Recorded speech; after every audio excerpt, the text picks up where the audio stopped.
Hi everyone, so welcome to this add-on session for quad strength and hip flexor stretch. So this is your kneeling knee hinges exercise. Obviously if you know that this one isn't appropriate for you, then please click into one of my other add-ons for quad strength. I think typically the quad strength exercises up there do also have a hip flexor stretch on them. If they don't, please do an additional quad stretch yourself, hip flexor stretch. Okay, so we're going to be in a kneeling position. I've got two yoga mats, one on top of the other here, and I do feel that I need that padding for my knees. If you feel that you need more padding underneath your knees to what you've already got there now with your mat, please bring over a towel, a folded towel, or if you don't have a towel handy or anything handy, then you can roll over your mat, and that actually does work really well. So as long as you've got more cushioning for your knees, that's the main thing. So yeah, so from your kneeling position, we're going to focus now on using the quads and not your back. So just draw up on your pelvic floor, bring it into deep abs, focus on using the legs, breath in, and as you breathe out, pushing up to upright kneeling position. So once you're there, just check your setup, have a look down at your knees. It's so important that you've always got good alignment for the knees. So you don't want to be here, for example, or here.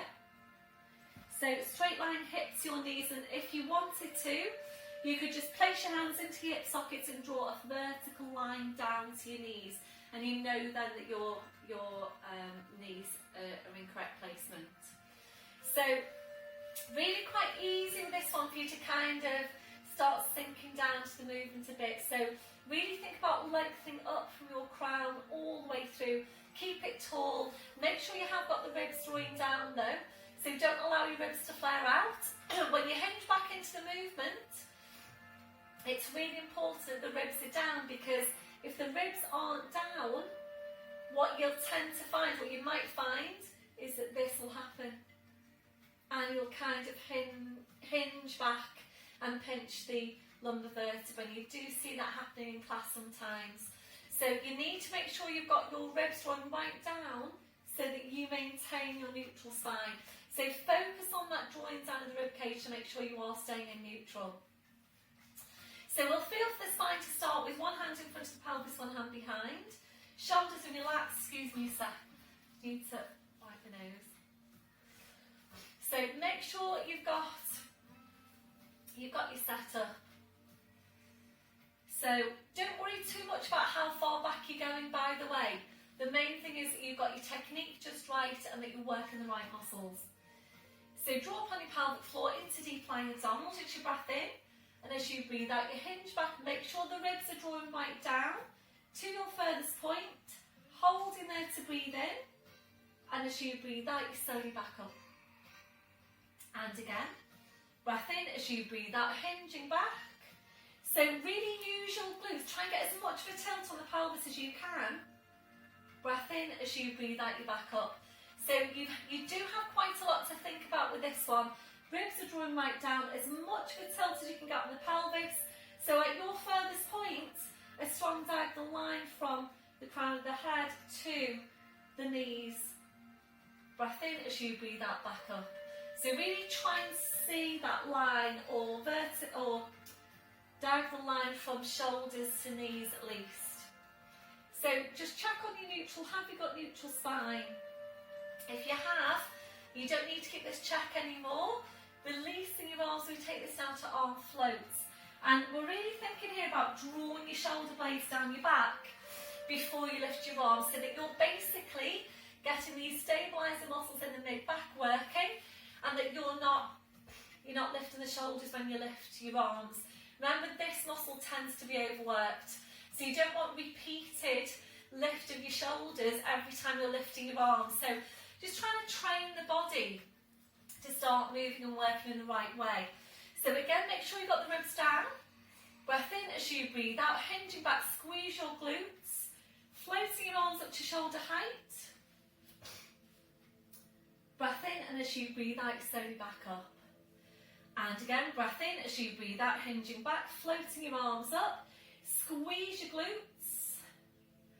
Breath in, breathe out your back up. We're continuing there. So hopefully you're feeling a stretch now over the front of your hips, the front of your thighs. And really try and get as much of a tilt on the pelvis as you can. Really try and squeeze the glutes as strongly as you can in order to get more of a stretch over the front of the hips. So the stronger you can get the contraction to glutes, the more of a stretch you'll get into the opposing muscle, i.e. your hip flexors. So can you feel your quads? How does that feel on your scale of 0 to 10? Remembering when we're working these movement muscles, you are aiming to get a good 9, ideally 10. We're going to take 2 more.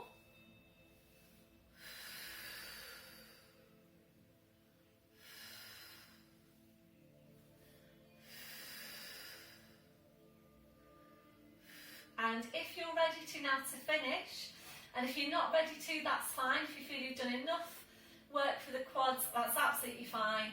Otherwise, I'm going to cross the arms over the chest, hinge back and hold for 3 breaths. So draw up on your pelvic floor. Breath in as you breathe out, hinge back, hold it for 3. Deep breath in. As you breathe out, try and squeeze the glutes even stronger. Breath in as you breathe out, try and tilt the pelvis even further. Breath in, and as you breathe out, you slowly back up. Releasing your arms back onto your heels. Well done, everyone. And you don't actually need to take a release for that one because we've already taken the stretch as we've been working. So that is your knee hinges, quad strength and hip flexor stretch. So I hope you enjoyed that. Please let me know how you got on, and I shall see you all soon.